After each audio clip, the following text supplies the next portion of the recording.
பத்திரிகையாளர் திரு ஜுபேர் இணைகிறார். திரு ஜுபேர், முதலமைச்சர் இப்பதான் பேசினாரு. முதலமைச்சருடைய பேச்சுக்கு எதிர்வினையாற்றி இருக்கிறார் மாணிக்கம் தாக்கூர். குறிப்பா 2006லயே அந்த மேண்டேட் கொடுக்கப்பட்டது, அப்ப நம்ம கூட்டணி ஆட்சி அமைச்சிருக்கணும் அப்படின்னு அவர் சொல்றாரு. உங்களுடைய பார்வை? இல்ல, முதல்ல இப்பதான் தமிழ்நாட்டினுடைய முதலமைச்சர் பேசியிருக்காரு. அரசியல் தாண்டி எனக்கு ராகுல் காந்தி ஒரு சகோதரரை போன்றவரு, எங்களுக்குள்ள அந்த மாதிரியான ஒரு உறவு இருக்கிறது. அரசியல் இதெல்லாம் தாண்டி நாங்க தனிப்பட்ட முறையில நட்பா இருக்கிறோம் அப்படிங்கிற ஒரு கருத்தை பதிவு பண்ணியிருக்காரு. தமிழ்நாட்டில் கூட்டணி ஆட்சிங்கிறது 1980க்கு பிறகு எந்த கட்சியுமே அதுக்கான ஆஃபர் கொடுக்கல. விஜய் மட்டும்தான் கொடுத்திருக்கிறாரு. அது ஒரு ஃபெயிலியரான கான்செப்ட். தமிழ்நாடு மக்களும் அதை ஒருபோதும் ஆதரிக்கிறது கிடையாது. ஒரு சித்தாந்தத்திற்கு, ஒரு கொள்கைக்கு வாக்களிக்கிறாங்க, ஒரு கட்சிக்கு வாக்களிக்கிறாங்க. அந்த கட்சி தான் திரும்ப திரும்ப ஆட்சி வந்துட்டு இருக்கு. 2 கட்சிகள், திமுக, அதிமுக. அந்த மாதிரி கூட்டணி ஆட்சிங்கிற வேற கோஷத்தோடு சந்தித்த தேர்தல்களும் தோல்வியெல்லாம் சந்திச்சிருக்குது. 1980 இருக்கட்டும், 2016 மக்கள் நல கூட்டணியா இருக்கட்டும். அதைத்தான் இந்த திமுக ரொம்ப தெளிவா சொல்லியிருக்கு. கூட்டணி ஆட்சிங்கிறதுக்கான வாய்ப்பு இல்லை. நாங்கள் கூட்டணிக்குள்ள இருக்கக்கூடிய சீட் ஷேரிங்கை பத்தி முன்ன பேசிக்குவோம். அரசியல் தாண்டி நட்பு ரீதியில் திமுகவும் காங்கிரசும் இருக்கிறது அப்படிங்கிற ஒரு விஷயத்தை முன்வைத்திருக்கிறார். அவர் வைத்ததுக்கு கொஞ்ச நேரத்துக்கு பிறகு உடனே இவர் ஒரு ட்வீட் போடுறாரு, மக்கள் தான் கூட்டணி ஆட்சியா அப்படின்னு முடிவு பண்ணுவாங்க அப்படின்னு. இந்த கோஷம் பாஜகவினுடைய குரலாகத்தான் பார்க்கப்படுவார். ஏன்னா பாஜக தான் தொடர்ந்து என்டிஏ அரசாங்கம், என்டிஏவினுடைய மோடி சர்க்கார் அப்படிங்கறத தொடர்ந்து பேசிட்டே இருக்கிறாங்க. இப்ப காங்கிரஸ்குள்ள இருந்து இவர் காங்கிரஸ் ராகுல் காந்தியினுடைய குரலா பேசுறாரா, தனிப்பட்ட மாணிக் தாக்கூரா பேசுறாரான்னு தெரியல.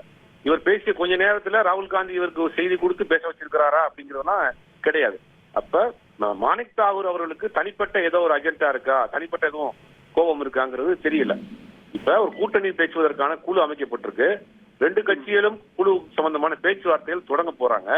அதில் முன்ன பின்ன ஏற்பட்டா நம்ம நல்ல முடிவு ஏற்படலாம், தட்டி முடிவு ஏற்படாமல் போலாம். அதுக்கு முன்னாடியே பேசுவதற்கு பதில் கருத்து பேசுவது, ஒரு எதிர்கட்சியை போல் செயல்படுவது அப்படிங்கிறது இது எப்படி ஒரு கூட்டணி தர்மத்திற்கான நல்ல விஷயமா பார்க்கப்படும். இப்ப ஒருவேளை ஒரு கட்சிக்கு மெஜாரிட்டி கிடைக்காது அப்படின்னு நினைக்கிறாரோ என்னமோ இந்த தேர்தல். இல்ல, அது ஒரு கூட்டணிக்குள் இருந்து கொண்டு அப்படி பேசக்கூடாதுல்ல. கூட்டணி எல்லாம் சேர்ந்து நீங்க ஒரு தேர்தல் சந்திக்க போறீங்க. அப்போ நீங்க இந்த கட்சிக்கு மெஜாரிட்டி கிடைக்காது அப்படின்னா அந்த கூட்டணியை பலகீனப்படுத்துறது மாதிரி இல்லையா? அது ஒரு குழுவா சேர்க்கிறப்பனா எல்லாம் சேர்ந்துதான் தேர்தல் சந்திக்க போறீங்க. அப்ப யாருக்கு மெஜாரிட்டி கிடைக்காதுங்கிற ஒரு கருத்தை ஒரு கூட்டணிக்குள் இருந்து கொண்டு பேசுறப்ப அந்த கூட்டணியை பலகீனப்படுத்துற மாதிரி தானே வரும். இப்ப முதலமைச்சர் ஒரு கருத்தை பேசியிருக்காரு, நாங்களுக்குள் சுமூகமாக ஒரு உறவு இருக்கிறதுன்னு பேசி முடிச்சவனே அந்த உறவை கெடுக்கிறது போல, அந்த உறவுக்கு குழப்பத்தை ஏற்படுத்துறது போல பண்றாரு. மாணிக் தாக்கூரை பொறுத்த வரைக்கும் தனிப்பட்ட முறையில் அவர் திமுக மீது ஏதோ ஒரு கோபம், ஒரு வருத்தம், ஒரு வெறுப்பு இருக்கிறது தான் இவர் இன்னைக்கு உடனே ஆற்ற வேண்டிய அவசியம் என்ன இருக்கு, உடனே எதிர்கருத்து ஆற்ற வேண்டிய அவசியம் என்ன இருக்கு? கூட்டணிக்கான குழு போட போறாங்க, 21ஆம் தேதி பேச போறாங்க, அங்க இருந்து வர போறாங்க, இங்க இருந்து வர போறாங்க. ஆட்சியதிகாரத்தில் பங்கா இருக்கட்டும், சீட்டா இருக்கட்டும், எல்லாம் 2 தலைமையும் 2 குழுக்களும் பேசி முடிவெடுக்க வேண்டியது 2 தலைமையிலும் இருக்கு.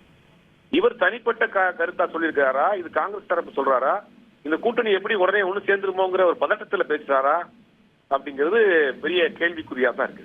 1,26,00,000 மனங்களை வென்ற தந்தி டிவி யூடியூப் சேனல், தவிர்க்க முடியாத தம்ப்நெயில்ஸ், கலக்கலான கான்டென்ட்ஸ். நீங்களும் இந்த குடும்பத்தில் இணைய இப்பவே சப்ஸ்கிரைப் பண்ணுங்க. அசுரபலம் கொண்ட எங்கள் டிஜிட்டல் கரங்களில் உங்கள் விளம்பரங்களை சேர்க்க வாட்ஸ்அப் பண்ணுங்க. 8939888378. Email advtthanditv@dttv.in.